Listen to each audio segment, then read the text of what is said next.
Are you tired of struggling to understand the themes and characters in classic works of literature? Well, I've got you covered.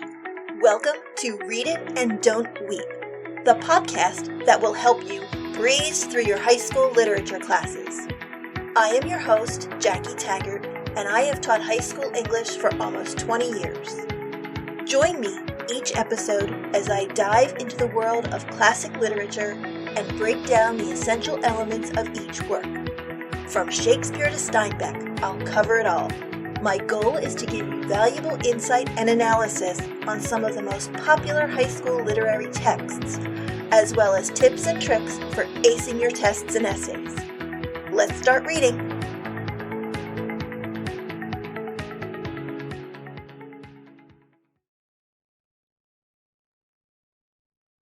Hello again. In this episode, we are going to discuss Chapter 8 in Fitzgerald's The Great Gatsby. If you haven't read chapters 1 through 7 yet, it might be a good idea to read those chapters and listen to my other episodes before continuing. So Chapter 7 was crazy long and contained the climax of our plot. The love triangle between Daisy, Tom, and Gatsby erupted, and the tension was broken by Myrtle's death. By the end of the chapter, I always feel a sense of loss for Gatsby. He was left watching over nothing. His dreams are gone, and he seems to have nothing left, not that he realizes it. We are now moving to the falling action in the novel. As Chapter 8 begins, Nick, our unbiased narrator, is restless. He can't sleep, so when he hears Gatsby arrive home, he rushes over to talk with him. He has this overwhelming feeling of foreboding that he can't wait until morning to speak with him. Nick tries to convince Gatsby to go away for a while, but Gatsby, still holding on to the dream, says he can't possibly leave Daisy at a time like this. The two sit and talk about Gatsby's past. This is when Nick learns about his family, Dan Cody, and how he came to meet and fall in love with Daisy. Fitzgerald uses a flashback to describe Gatsby's first impressions of Daisy, her family's wealth, her popularity, and her social status. She was everything he desired. But no matter how wealthy he was to become in the future, in the present, he was a penniless soldier with no notable past to speak of. But Gatsby believed that Daisy was the key to his success. So he embraced the persona of J. Gatsby, a man of the same social status as Daisy, giving her a false sense of security that he could care for her, when in truth he had nothing to offer her.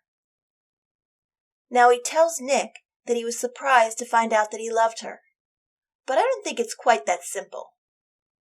He was in love with what she represented: wealth, respectability, and class.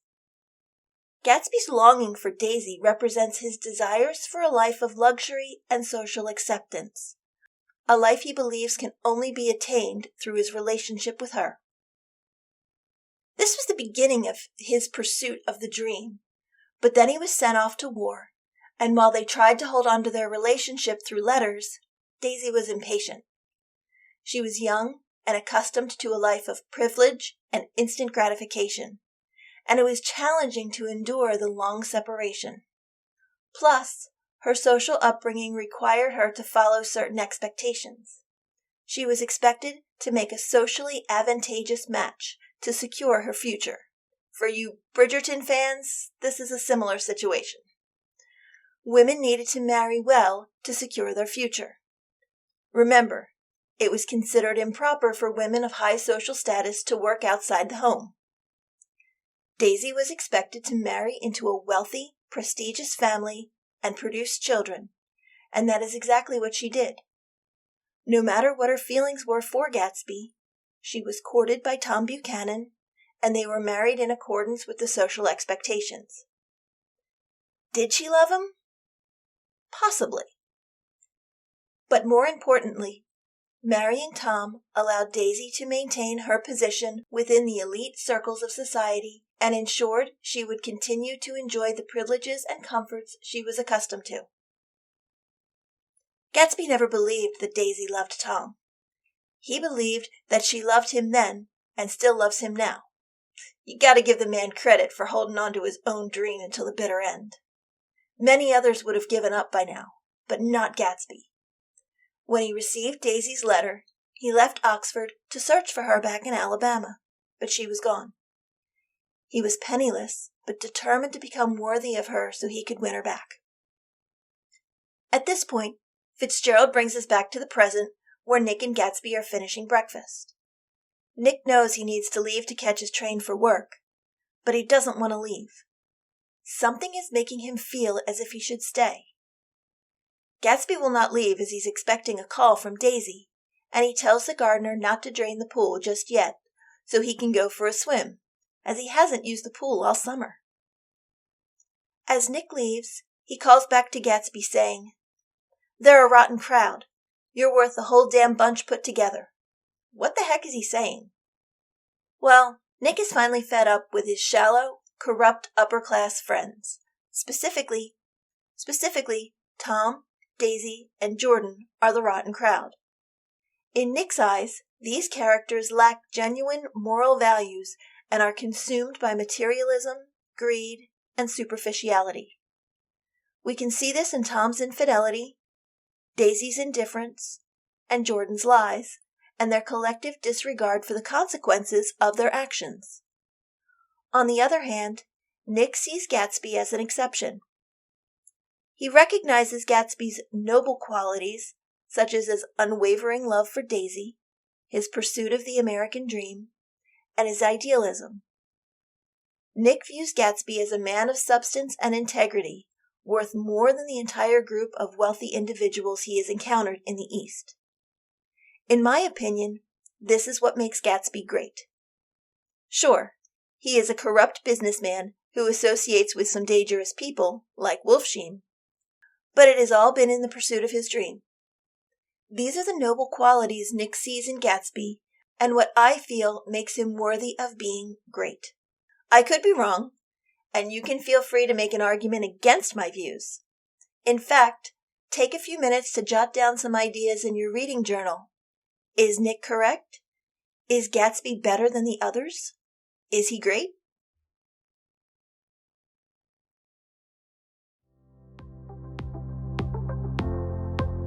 Hey teachers! Hunting for some top-notch resources to go along with this podcast episode? You'll find them right in my store. A quick click on the link in the show notes gets you right there. What awaits? A stash of guided notes, note-taking aids, and assessments to use with your students. Go ahead, make the most of these resources today.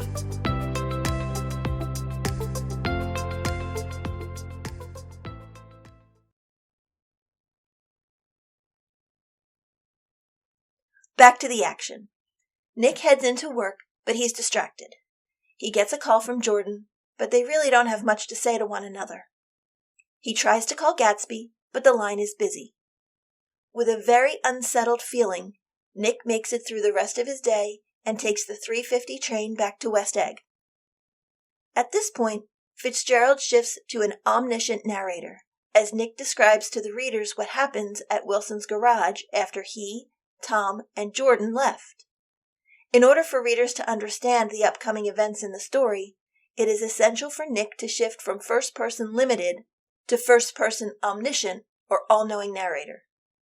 Otherwise, readers would have no idea what happened at the garage during the time between when he, Tom, and Jordan left the garage and when Nick returns home from work. So the time frame in this passage is about midnight until late afternoon. Myrtle's sister Catherine is brought to the garage as the visitors continue to rotate through, offering condolences to her and Wilson. Wilson is incoherent, rocking himself back and forth on the sofa in the office. About 3 a.m., Wilson starts muttering to his neighbor, Michaelis, about a yellow car and an incident a few months back when Myrtle came home with a broken nose. Michaelis tries to distract Wilson, but he only gives short, brief responses. That is until he tells Michaelis to look in the drawer where he finds a small but expensive dog leash. which Wilson discovered yesterday afternoon. Where the heck has the dog been all of these months? Who's taking care of it? Who knows? Anyway, back to Wilson's mutterings. Wilson's mind is racing, and as he is starting to put together bits and pieces of information until he decides that whoever Myrtle's lover was is the man who killed her. Myrtle wasn't just running towards any car. She was running towards a car she recognized as her lover's car. For readers, this makes sense. We know that Myrtle saw Tom, Nick, and Jordan in the yellow car at the garage just a few hours prior to the accident. We also know that Myrtle has no idea that it is not Tom, but another driver in the yellow car. We know it is Daisy, but this detail is irrelevant. Michaelis tries to tell him that he's wrong. It was just an accident. But then Wilson continues muttering that God sees everything, referring to the pair of large eyes visible from the office window. Now, we know that it's just the billboard of Dr. T.J. Eckelberg, and not really the eyes of God, but the billboard does serve as a symbol. Remember, we are in the Valley of Ashes, which represents the decay and moral corruption that lies just beneath the surface of the wealthy characters' lives. We discussed this way back in Chapter 2, in case you forgot. Dr. T.J. Eckelberg symbolizes the presence of a higher power observing the actions and the fading American dream. Wilson, who is grieving over the death of his wife, Myrtle, seeks meaning and answers for her tragic death. He turns to spirituality to make sense of the tragedy and the moral corruption in the world where actions are observed and weighed by a higher power. Michaelis has no clue how to respond, so he doesn't. Eventually, Michaelis goes home to get some sleep, but when he wakes up 4 hours later, Wilson is gone. He has made his way from the Valley of Ashes to West Egg and discovered Gatsby's name. Now back to Nick as first-person limited narrator. Nick arrives home after work and learns from the chauffeur, one of Wolfsheim's protégés, that Gatsby did go for a swim. However, the chauffeur did remember hearing shots, but thought nothing of it. What?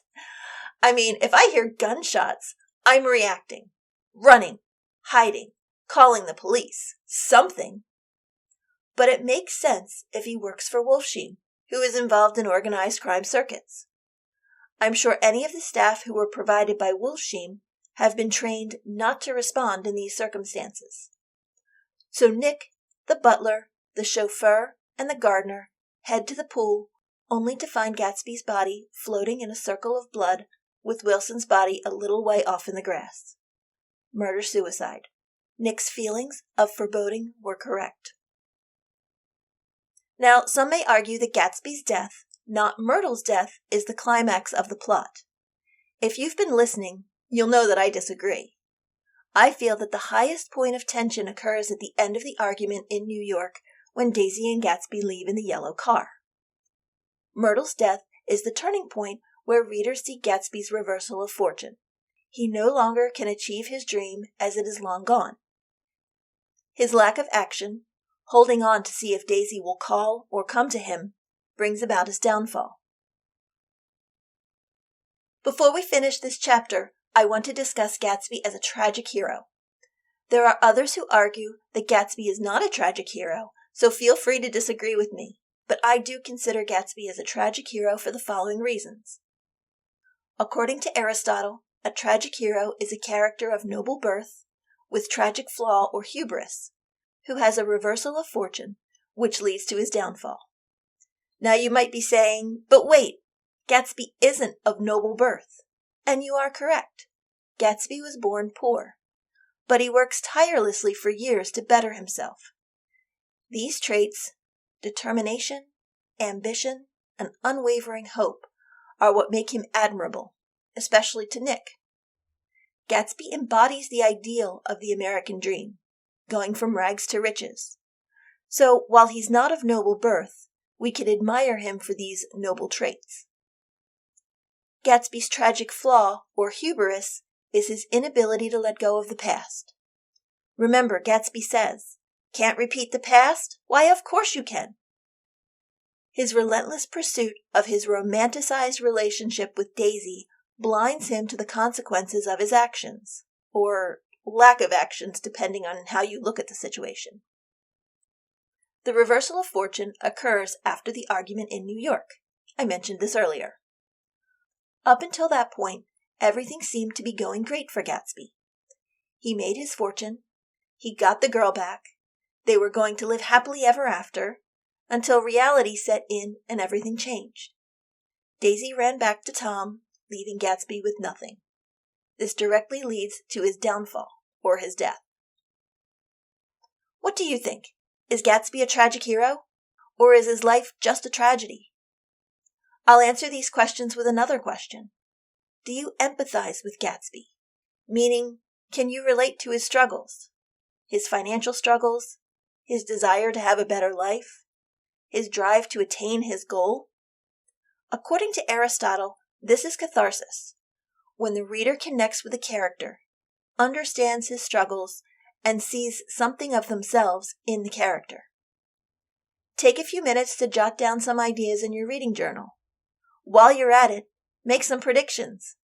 How will the novel end? We're almost there. One more chapter and our adventure will end. Join me in the next chapter for the conclusion of The Great Gatsby.